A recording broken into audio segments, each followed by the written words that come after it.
Thomas and the Missing Christmas Tree. Every Christmas there is a carol concert on the island of Sodor. The town band plays and lots of people come to sing carols round the Christmas tree. Afterwards there is always a special treat for the children, and this year the Fat Controller wants the party to be an extra special celebration. It was 2 days before the carol concert. The Fat Controller was very busy giving orders for everyone to be scrubbed and polished ready for the special night. The engines were all very excited. They had been helping with the preparations, and now Henry, Gordon and Thomas were waiting at the station for the Fat Controller to give them their final orders. "You all have jobs to do," said the Fat Controller.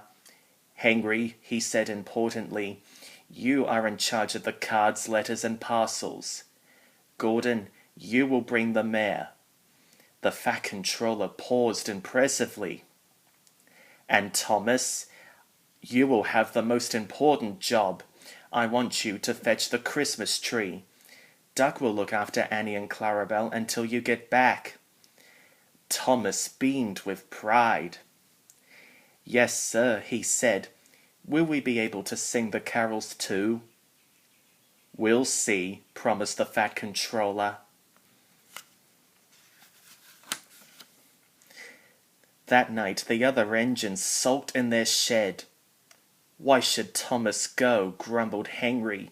"He can't do anything a splendid green engine like me couldn't do." "Nor me," agreed Gordon. "Anyone would think he was special or something." But Thomas didn't care what they said. He had been picked for the most important job. "You're only jealous," he said, and he shut his eyes and went to sleep.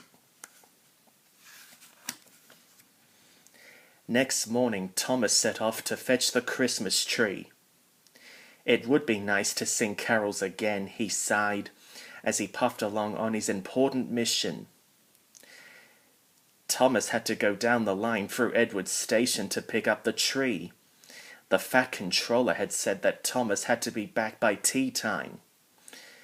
Thomas picked up the tree safely and set off on the return journey. "I mustn't be late," he thought. "The Fat Controller is relying on me." But it had been snowing again. Large snowdrifts lay ahead, and Thomas was not wearing his snowplow.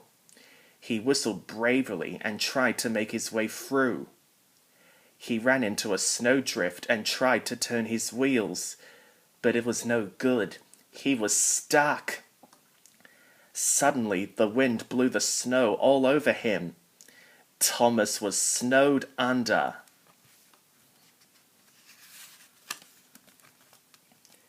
Back at the station, it had been snowing too.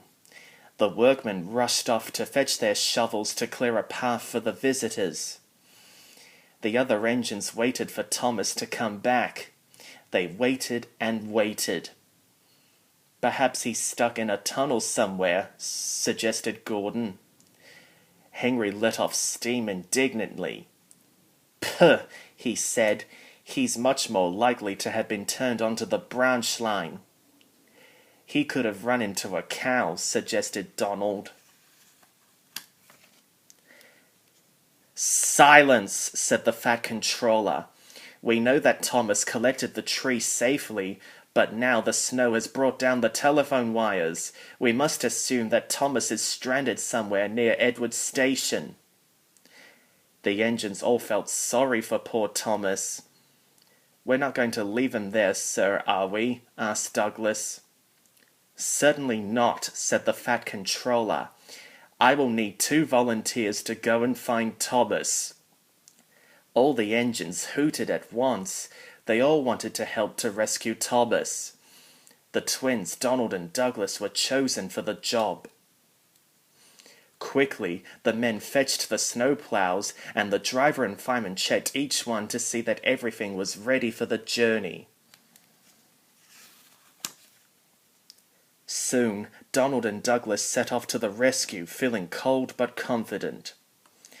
"Good luck," the other engines whistled as the twins left the yard. At the junction, they met Toby, Percy, and Duck. "The Fat Controller has cancelled all trains until Thomas is found," said Duck, "so take care." "Come back safely with Thomas and the missing Christmas tree," added Toby, giving a final blast on his whistle, just for luck. Donald and Douglas puffed bravely on, but the snow was getting thicker now. They struggled through Edward's station. Donald wanted to stop for a rest, but Douglas wouldn't let him. "What if Thomas is lying hurt somewhere?" he said. Great snowdrifts lay across Gordon's Hill.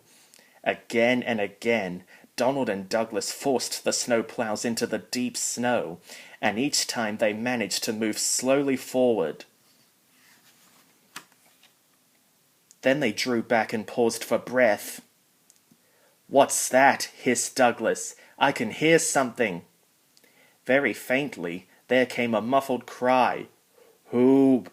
Hoop!" "Probably the wind," insisted Donald. "No, listen," said Douglas. "Hoop! Over here!" "Ugh, it's Thomas!" they cried together. "Come on," said Douglas. "Let's get him out. He must be frozen to the frames in there." The men began to dig the snow away. Thomas's driver and fireman, who had taken shelter in a nearby cottage, came out to help too. It was not long before they had dug Thomas and the missing Christmas tree out of the snow. Thomas was pleased to see the twins, but he was feeling cold and miserable. The men coupled him up behind Donald and Douglas, and they all set off on their journey home. When the engines arrived at the station, everyone gave Thomas such a warm welcome that he began to feel quite cheerful again. The Christmas tree was quickly unloaded, put into its tub, and decorated for the carol concert. There was a great rush to get the station ready, and by the time the mayor and visitors came crowding in, everything looked splendid. The Fat Controller stood in front of the engines. "As a reward for all your hard work today," he said, smiling, "you may go and enjoy the carols. Be quick now." "Yes, sir," said all the engines. "Wheesh," said James, letting off steam because he was so pleased. The Fat Controller paused. "Kindly remember that this is a special occasion. Be on your best behavior, and I want no, wheeshing, please." The engines took their places at the carol concert. 1, 2, 3, boomed the Fat Controller. And suddenly, as if by magic, the station was flooded with lights, and there was the Christmas tree, decorated with colored lamps, stars, and lights. Then the Fat Controller shouted, "3 cheers for Thomas the Tank Engine and his friends!" And everyone clapped and cheered. The engines were delighted. James was so excited that he let out a great wheesh. Everyone laughed, and this time not even the Fat Controller seemed to mind very much.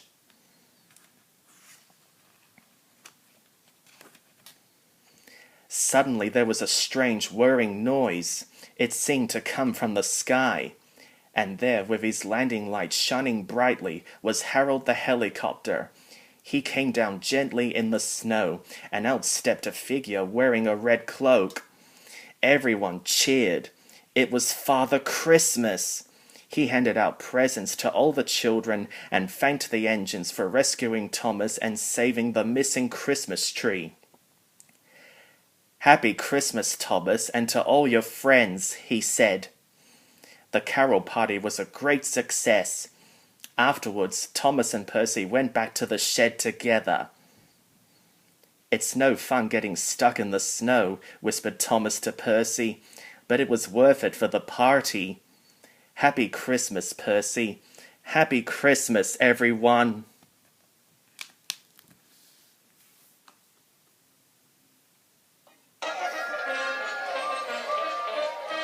We wish you a Merry Christmas, we wish you a Merry Christmas, we wish you a Merry Christmas and a Happy New Year.